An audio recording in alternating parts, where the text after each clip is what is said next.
¿Qué tal? Soy Daniel Carranza, alumno del turno del seminario de fisiología de 4 y media a 6 de los días jueves.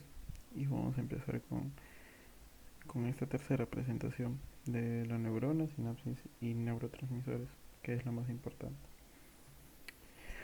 Primero tenemos a la neurona como unidad funcional, ¿no? Vamos a tener más de 100.000 millones de neuronas en todo nuestro sistema nervioso, ¿no?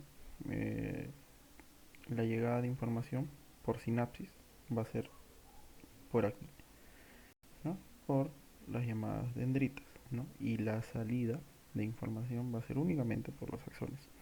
Cabe resaltar que también puede llegar información hacia el soma directamente, ¿no?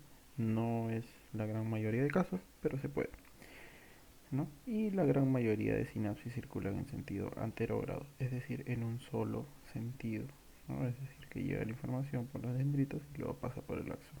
No es que del axón pase a las dendritas, o sea, del axón en la misma neurona pasa a las dendritas y luego esto salga, no. Simplemente sale por el axón. Es por eso que se le llama en sentido anterogrado, de una sola dirección. Y así como habíamos visto anteriormente en una revisión del ciclo cardíaco de KG, existe un potencial de acción. Acá también tenemos un potencial de acción, pero esta es neuronal y tiene algunas diferencias, ¿no? Pero de igual manera se encuentra actuando el sodio y potasio. Entonces tenemos acá las fases del potencial de acción, ¿no? De igual manera tenemos un potencial en reposo, ¿no? Que van a ser el 1, 2, 3, 4, las diferentes fases, ¿no? Vamos a tener en un inicio el que los canales de potasio están abiertos y crean un potencial de reposo, que es esto que está acá, ¿no? Esta línea que se ve.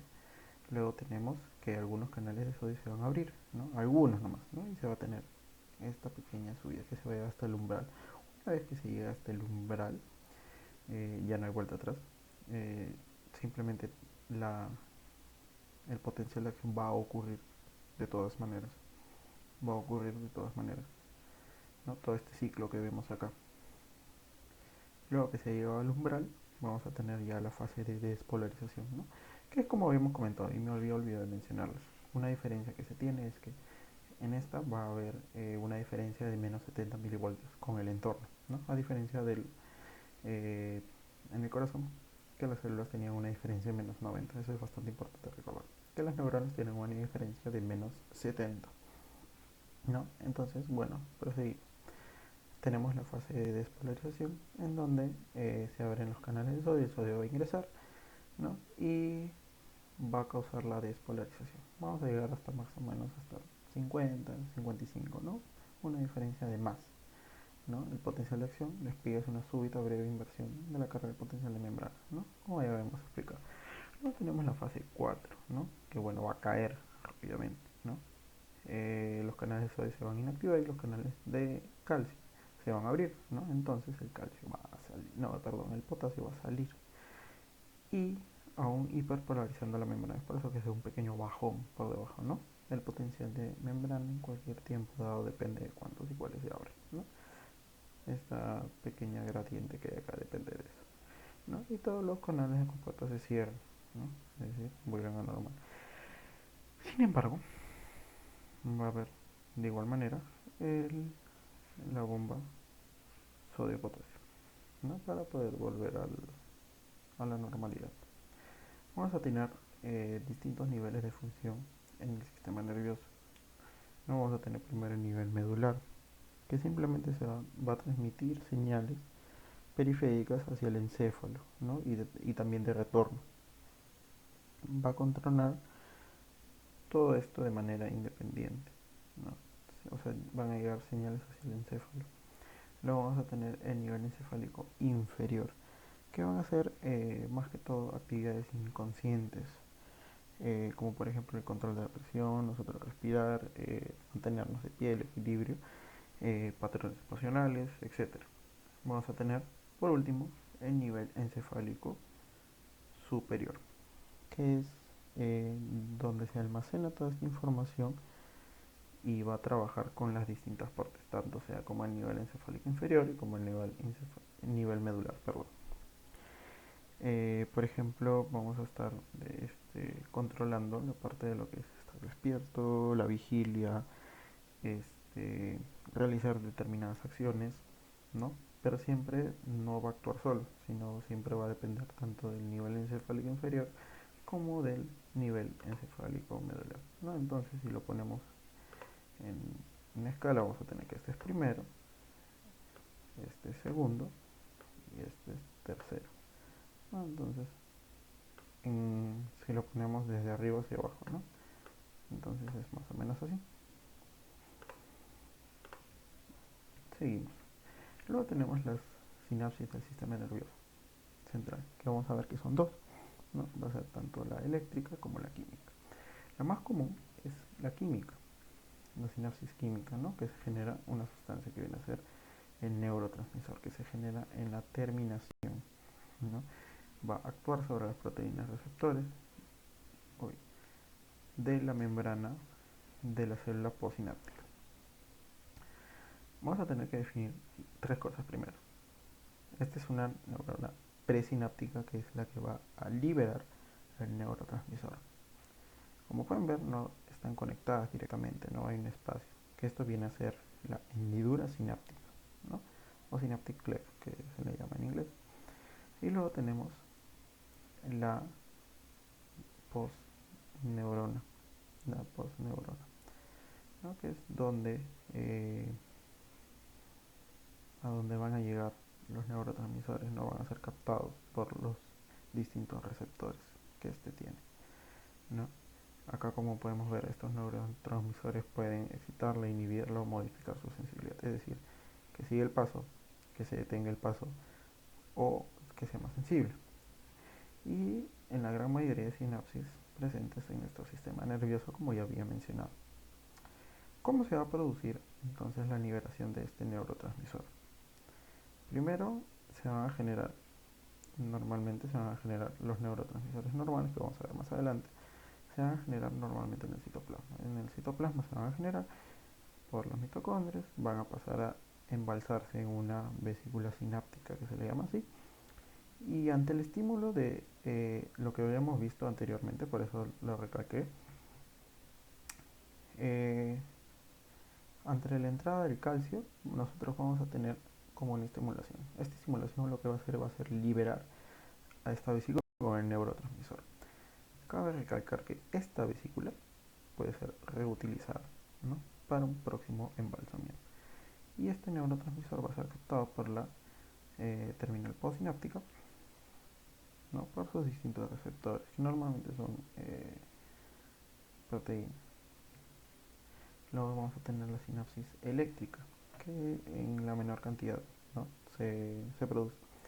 Ambas células están conectadas por grupos de canales de iones, ¿no? Las famosas uniones GAP, ¿no? Que permiten el paso de información, de energía sin ningún tipo de problema, y se transmiten protecciones de acción a través de ellos, como había mencionado, ¿no?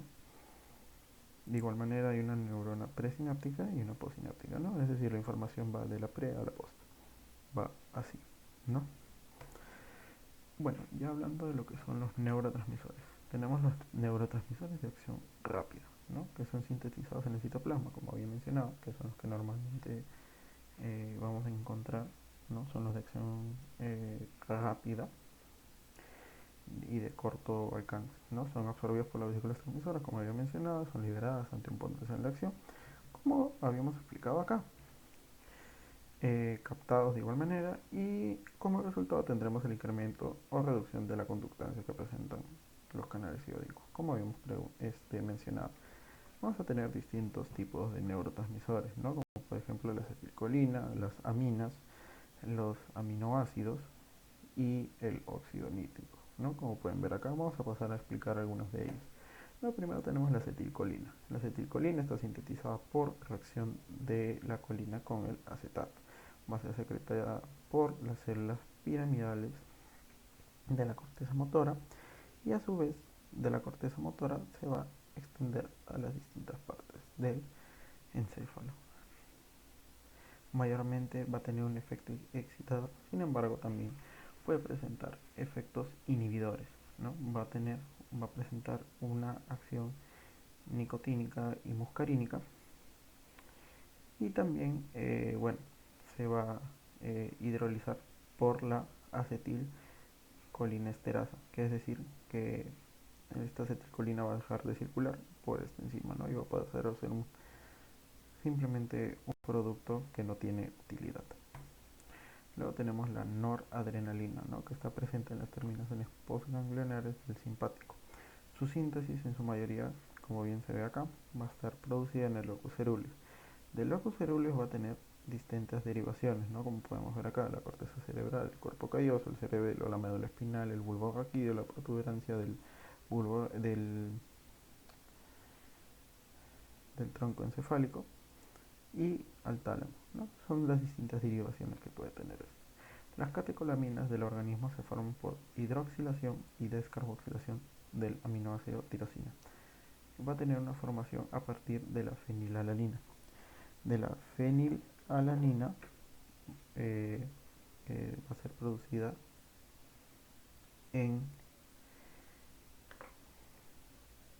no, fenilalanina, como estaba diciendo, eh, va a formar lo que es la tirosina o parte de ella, ¿no? Porque la gran mayoría se encuentra de origen dietético. Y a partir de esto vamos a tener que se va a generar lo que es el DOPA. Después de esto, por la tirosina hidroxilasa y la dopa descarboxilasa en el citoplasma, se va a formar lo que es la dopamina, ¿no? Luego se va a formar las vesículas granulares y dentro de las cuales se va a convertir en lo que viene a ser la noradrenalina, ¿no? Por acción de quién, de la dopamina beta hidroxilasa, ¿no? Eso es en cuanto a la formación de la noradrenalina, y vamos a tener que va a actuar sobre lo que es la regulación del humor y la actividad mental. Luego vamos a tener la adrenalina, que es un derivado de la noradrenalina, catabolizado a partir de la feniltanolamina N-metiltransferasa, asociado con el sistema de sueño, vigilia y alerta, y además el MAO y el COMT para poder llegar a ser inactivo, ¿no? Estos dos va a ser la monoamino oxidasa, que viene a ser el MAO, sino que lo pongo así para no escribirlo tan grande, y la catecol o metiltransferasa. Van a hacerlo que sea un producto inactivo, de igual manera como habíamos explicado con la acetilcolina. Va a tener receptores alfa 1 y 2 y beta 1 y 2, y va a tener mayor afinidad por los receptores beta adrenérgicos, así como la noradrenalina por los alfa, ¿no? Normalmente su formación también se va a dar en las neuronas adrenérgicas vulvares y va a tener extensión hacia el tálamo, hipotálamo, hacia la médula y parte del cerebelo. Tenemos la dopamina, secretada por las neuronas de la sustancia negra, y va a tener estas extensiones. Va a ser de efecto principalmente inhibidor y se va a inactivar de igual manera por la MAO y COM que habíamos explicado anteriormente, por la monoamino oxidasa y por la catecol o metiltransferasa, ¿no? Y va a tener estos distintos receptores. La serotonina se va a generar principalmente en los núcleos de RAF y va a tener estas distintas extensiones, ¿no? Hacia el cerebelo, hacia la médula, hacia la corteza cerebral, etc., ¿no? Como podemos ver acá. Va a estar formada de igual manera por la descarboxilación e hidroxilación del aminoácido esencial triptofano. Va secretada en los núcleos de RAF, como habíamos mencionado, y va a ser un inhibidor de las vías del dolor de la médula espinal. Luego tenemos la histamina, que está generado se va a sintetizar principalmente en el núcleo tuberomamilar del hipotálamo, ¿no? Y va a tener estas distintas derivaciones. Secretada en los núcleos del tuberomamilares, como habíamos dicho, formada por la descarboxilación del aminoácido histidina, relacionado con el despertar, comportamiento sexual, control de la presión arterial, el dolor, etc. Luego tenemos el glutamato y el aspartato. El glutamato es el principal excitador de todos los neurotransmisores, ¿no? Despolariza las neuronas por iontoforesis. Se forma por aminación reductiva del alfa-cetoglutarato, que viene a ser el glutamato, y el aspartato se forma por transaminación del oxalacetato. Ambos se forman en el ciclo de Krebs. Se secreta en terminaciones presinápticas de muchas vías sensoriales y va a tener receptores metabotrópicos y ionotrópicos, ¿no? Como podemos ver acá, ¿no? El glutamato, ¿cómo se forma? El GABA, en este caso, va a ser el principal inhibidor en el encéfalo. Va a ser secretado por las terminaciones nerviosas de la médula espinal, cerebelo y ganglio basales y el área de la corteza. Se metaboliza por transaminación hasta convertirse en un semialdehído succínico y de ahí a succinato en el ciclo del ácido cítrico. Esto lo podemos apreciar acá. Y de igual manera que el glutamato va a tener receptores metabotrópicos e ionotrópicos y va a estar presente en el 25% de las neuronas corticales. Va a participar en el proceso de relajación, sueño y sedación. Vamos a tener la glicina secretada en la sinapsis de la médula, ¿no? Como podemos ver acá. Tiene una función de inhibición y excitación, ambas, ¿no? Su receptor NMDA da un efecto excitador por interneurones y es responsable de la inhibición directa del tronco encefálico y la médula, ¿no? Como podemos ver acá. Luego tenemos los neuropéptidos, ¿no? Que podemos ver que es una familia mucho más grande. Son de acción mucho más lenta y prolongada, son producidos principalmente en el ribosoma a partir de la neurona, en el ribosoma de la neurona, para luego pasar al retículo endoplasmático y luego al aparato de Golgi. En el aparato de Golgi va a haber dos caminos. O este se fragmenta, la proteína se hace más pequeña, o se distribuyen en vesículas de manera similar, como lo habíamos visto acá, en estas vesículas, solamente que a diferencia de estas vesículas no van a poder ser reutilizadas, ¿no? Como se puede ver acá, ¿no? Y estos son los diferentes neuropéptidos que hay. Vamos a revisar dos de ellos, ¿no? Que es la sustancia P, que se encuentra en terminales de las neuronas primarias aferientes de la médula espinal, como podemos ver acá, ¿no? Elevado en el sistema nigroestriado y la regulación neuroendocrina. Tiene que ver con eso, con la regulación neuroendocrina. Y luego tenemos los péptidos opioides, que funcionan como transmisores sinápticos y se sintetizan como parte de moléculas precursoras más grandes, ¿no? Estas son las moléculas precursoras mucho más grandes, ¿no? La proencefalina, la proopiomelanocortina y la prodinorfina, ¿no? Y este es el péptido opioide que van a generar, ¿no? El más conocido de repente por nosotros es la endorfina, la neoendorfina, ¿no? Que bastantes veces lo hemos escuchado. Y luego vamos a tener los distintos receptores que son los kappa, delta y U, ¿no? Y vamos a tener que tienen distintos efectos dependiendo de su receptor, ¿no? Y podemos ver que la gran mayoría produce analgesia. Y bueno, eso sería todo por parte de esta presentación.